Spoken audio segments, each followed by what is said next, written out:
You want to be white, go and do your thing. I'm, whatever. And so here I was over here being all radical and Mr. Blickety Black and going on TV and doing all kinds of stuff that was going to eventually get me fired, I'm sure.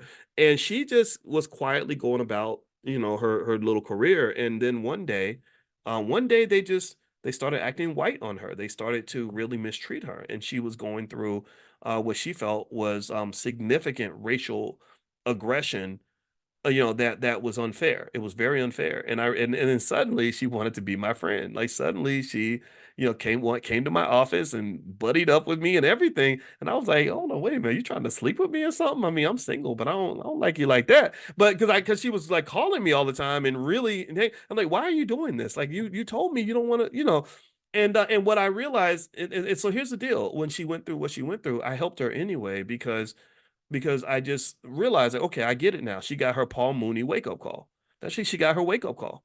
And something happened that let her know, like, look, as much as you want to pretend, as much as you want to try to fit in, unfortunately, America is America, and you may think that by being one of them, that you'll be accepted as one of them. I'm not of that same belief. I'm a little more cynical on that in that regard. I think it's very very hard to be your black ass authentic self and really really fit into these spaces. And here's the thing: what confuses people is this does not lead me to walk around being mad at the white man and oh the white man this and the white man that. Sure, I can tell you about some terrible things that they've done, but also I think that there's a personal accountability aspect of it where I don't really blame anybody for wanting to create spaces in their own image or wanting to be around people that are similar to themselves. I don't. And so I don't get offended when, for example, I don't get offended when white people cheer for Caitlin Clark. Of course you should.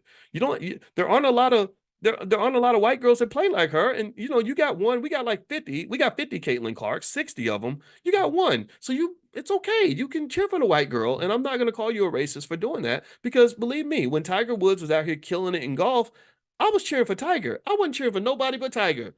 You don't talk about me. I'm not going to talk about you.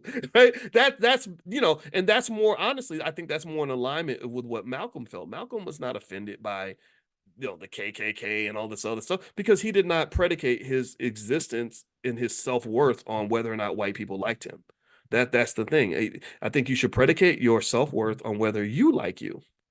And so to in my this is where I'm gonna get real simple with you.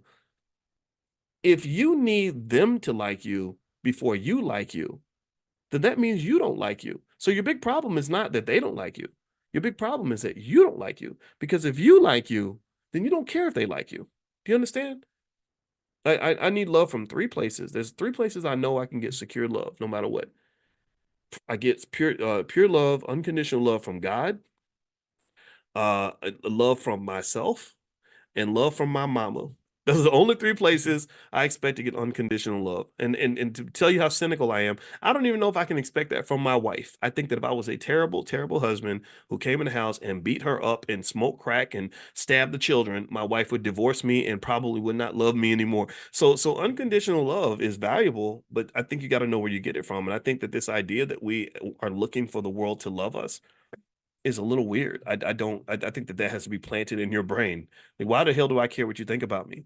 So anyway, that's my belief. I think talking people into your worldview is hard to do. So I encourage you to just develop your worldview, believe in it, fight for it, be the example, go out here and get it done, make it happen, show them what success looks like. And I guarantee you that if you go out here and you're kicking ass and taking names when they're ready, when they get their little Paul Mooney wake up call. In case you don't know, Paul Mooney he called it the ego wake up call with the N word, right? He said you get your ego wake up call where they remind you that you're black. So when they get their Paul Mooney wake up call, then they'll come and they'll start asking you questions, and maybe they'll never get it. And I wish that for them. I hope that they don't have to go through trauma to become racially conscious because that's what happens to a lot of us. We have to go through some sort of trauma, and then we're like, oh man, this isn't what I thought it was going to be. Like, so your old fantasy has to be busted up before you start focusing on the correct dream. A lot of us go through life not just not having a dream, but then when we get a dream, sometimes we have the wrong dream. So don't let anybody else implant a dream inside your brain. Find your dream and hold on to that and fight for that. And then if you can do that and you focus consciously on that, then I think the sky's the limit for you and your children. Okay. So anyway, what's the coupon code for? Oh, that's for the Black Stock Market Program today. And I'm going to let you guys go on this because we've been talking for an hour and a half, and I really only meant to go for 30 minutes. But I'm today at noon Eastern. I'm gonna do a training and for what I call a portfolio power play, and this is where we're gonna literally, for those of you that don't know how to invest in the stock market, or those who are new to it or want to get better at it, I'm doing a training today at noon called "How to Invest in the Stock Market." So the regular price for the Black Stock Market Program is $89 a month. For today only, you can join for $16 a month, and $16 is your price forever.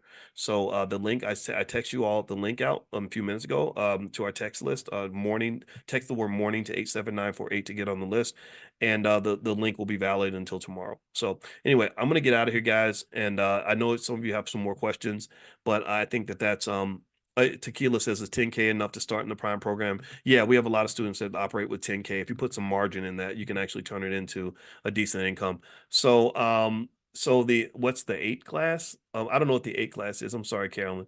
But anyway, so yeah, Prime members, I'll send you all a link as well. If you want to join the Prime program and get on the text list, the Prime text list is text the word options to 87948. Text options to 87948. Now you have to log in to get access to the links and stuff. So you may want to join the Prime program or take a look at it anyway, where you can check it all out. Just go to drboyceprime.com. That's drboyceprime.com. So have a good day, everybody. I'll see you guys soon, and I'll see you all tomorrow.